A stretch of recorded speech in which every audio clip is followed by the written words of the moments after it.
ګرانو زده کوونکو د لسم ټولګي د فزیک نوبت دی. نن ورځ په ویکتور او سکالر باندې خبرې کوو.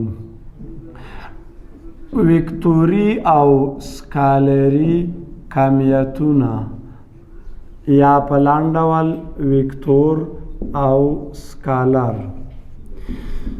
مخکې مو کمیت تعریف کړی وو، ویلی مو چې هر هغه شی چې د اندازه کولو وړ وي کمیت بلل کیږي، یا د یوه جسم هغه خصوصیات چې د اندازه کولو وړ وي له کمیت څخه عبارت دي. ټول فزیکي کمیتونه په دوه کټګوریو باندې ویشل شوي دي. فزیکي کمیتونه په دوه کټګوریو یا دوه ګروپونو باندې ویشل کیږي. اول راځو سکالري کمیتونه. سکالري کمیتونه یا په لنډه توګه ورته سکالر هم وایي. سکالري کمیتونه هغو کمیتونو ته ویل کیږي چې یوازې د یوه حسابي عادت په واسطه ښودل کیږي، یا سکالري کمیتونه هغو کمیتونو ته وایي چې د عددي مقدار په واسطه مشخص کیږي. ټول هغه کمیتونه چې د یوه عدد یا د یوه حسابي عدد یا د یوه مقدار په واسطه وټاکل شي یا مشخص شي دې ته سکالري کمیتونه ویل کیږي. د مثال په توګه کتله یو سکالري کمیت دی. زه وایم چې د دې قلم کتله 60 ګرامه ده. وینه د دغې کتلې مقدار د یو عدد په واسطه باندې وټاکل شو یا مشخص شو. لکه کتله، وخت، طول یا اوږدوالی، کثافت، د چارج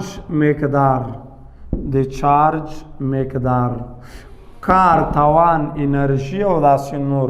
دا ټول سکالري کمیتونه دي. نو هغه کمیتونه چې د یوه عدد په واسطه مشخص کیږي یا د یوه حسابي عادت په واسطه وښودل شي د سکالري کمیتونو په نوم یادیږي. سکالري کمیتونه عموما د یوه قطع خط یا د یوه مستقیم خط په واسطه ښودل کیږي او د دغه خط اوږدوالی د دغه سکالري کمیت له اندازې یا مقدار څخه عبارت دی. د بیلګې په توګه د یوه جسم کتله 3 ګرامه ده. دا 3 ګرامه کتله د یوه خط په واسطه ښیي. پرنده 1 ګرام کتله ښیي. د خط اوږدوالی لکه یو مقیاس دی. دا فرضاً دې ځای پورې 2 ګرامه ده. 3 ګرامه یعنې د خط اوږدوالی موږ ته دغه 3 ګرامه کتله راښودلی شي. که اوس فرضاً د دې خط که کتله زیاتې وي د اوږدوالی هم دومره زیات رسموو، که کتله کمه وي دغسې د خط اوږدوالی کوچنی ښودل کېږي. یعنې سکالري کمیتونه د یوه خط په واسطه ښودل کیږي. دویم ویکتوري کمیتونه دي یا په لنډه توګه ورته ویکتور وایي. ویکتوري کمیتونه یا څه شی ورته وایي یا ویکتور بلل کیږي. د هغو کمیتونو ته ویل کیږي چې پر عددي مقدار سربیره جهت یا د لوري ټاکلو ته هم اړتیا ولري. هغه کمیتونه چې د عددي مقدار او جهت دواړو لرونکي وي یا د دې دواړو په واسطه مشخص کیږي د ویکتوري کمیتونو یا ویکتور په نامه ویکتوري کمیتونه ورته وایي. د یا ویکتوري لکه د بیلګې په توګه سرعت یو ویکتوري کمیت دی. یعنې د سرعت د ښودنې لپاره علاوه د سرعت پر مقدار باندې باید هغه لوری هم څرګند شي.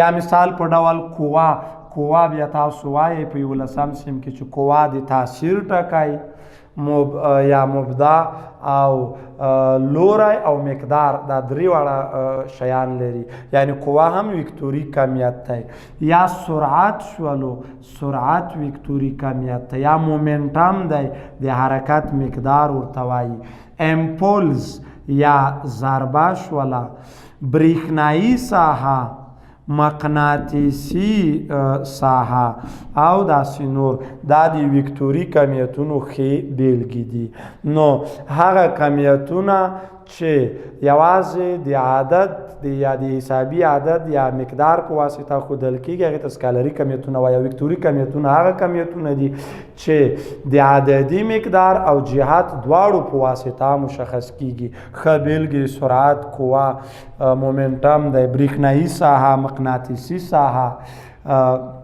په همدې ډول انتقال یا تغییر مکان انتقال یا تغییر مکان چې دی دا هم یو وکتوري کمیت دی اما فاصله چې ده فاصله دا بیا سکالري کمیت ده فاصله سکالري دی انتقال یا تغییر مکان یا تغییر موقعیت چې دی دا وکتوري کمیت دی په سکالري کمیتونو کې یو بل کمیت برېښنایي پوتانشیل دا کانکور فورمونو کې هم ډیر راولي چې برېښنایي پوتانشیل څه ډول کمیت دی یا د پوتانشیل توپیر ښودلی وي دا څه ډول کمیت دی دا سکالري کمیت کې راځي دا په فورمونو کې ډیر دي دا راځي دا وکتوري کمیتونه د یو وکتور په واسطه ښودل کېږي وکتوري کمیتونه چې دي دا د وکتور په واسطه ښودل کېږي چې د وکتور اوږدوالی د وکتوري کمیت مقدار راښیي لوری جهت یا لوری راښیي او هغه د وکتور مبدا د وکتوري کمیت مبدا یا د پایل نقطه راښیي دا چې وکتوري کمیت یا د وکتور نوم واخیستل شولو باید وکتور وپیژندل شي وکتور څه شی دی تعریف یې داسې کوو چې وکتور هغه قطع خط ته ویل کېږي چې جهت ولري یا جهت لرونکي قطع خط ته وکتور وایي یعنی یو قطع خط یا یو مستقیم خط چې لوری یا جهت ولري عبارت له وکتور څخه دی فرضاً دې ته اوس وکتور نشو ویلی ځکه دا قطع خط یا مستقیم خط نه دی قطع خط یعنی دا یو قطع خط یا یو مستقیم خط دی دا یو ټاکلی لوری یا څه شی لري یا جهت لري دغه جهت لرونکي قطع خط ته وکتور ویل کېږي وکتور یا په یوه توري باندې ښیو لکه د ای وکتور او یا په دوو تورو باندې ښیو چې یو توری د وکتور په انجام کې په مبدا کې او بل په انجام کې لیکل کېږي لکه د ای وکتور یا یې داسې ښیو د ای بی وکتور په دې ډول ښودل کېږي هر وکتور کې درې مهمې برخې موجودې دي یو د وکتور مبدا ده چې کوم ځای نه وکتور پیل کېږي د وکتور د شروع ټکی یا مبدا ده بل د وکتور څه شی دی انجام دی چې وکتور په کوم ځای باندې ختمیږي یعنی دا وکتور د ای څخه بي ته رسم شوی دی نو ای مبدا شوله او بي انجام راښیي او بل د وکتور مطلقه قیمت دی مطلقه قیمت د وکتور اوږدوالي ته ویل کېږي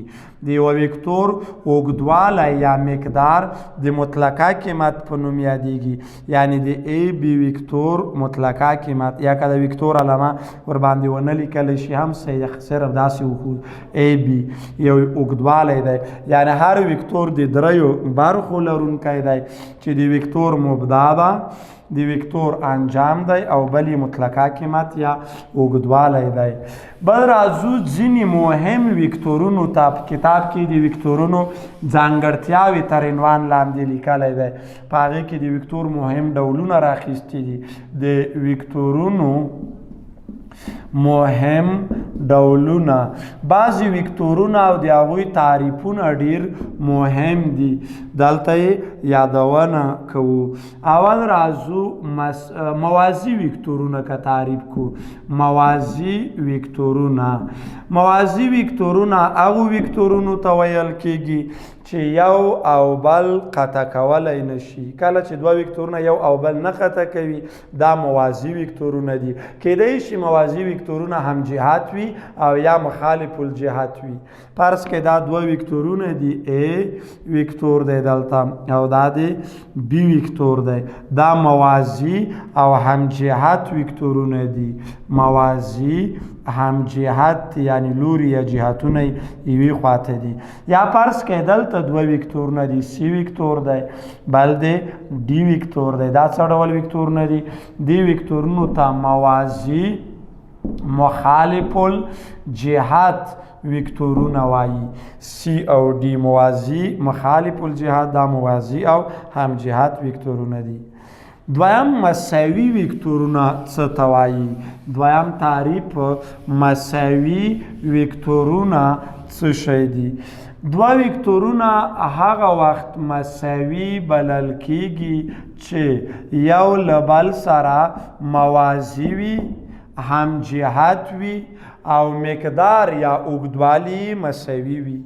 دوه وکتورونه هغه وخت یو د بل سره مساوي بلل کیږي چې موازي وي هم لوري یا هم جهات وي او اوږدوالی یا مقدارونه څنګه وي دا سره مساوي وي.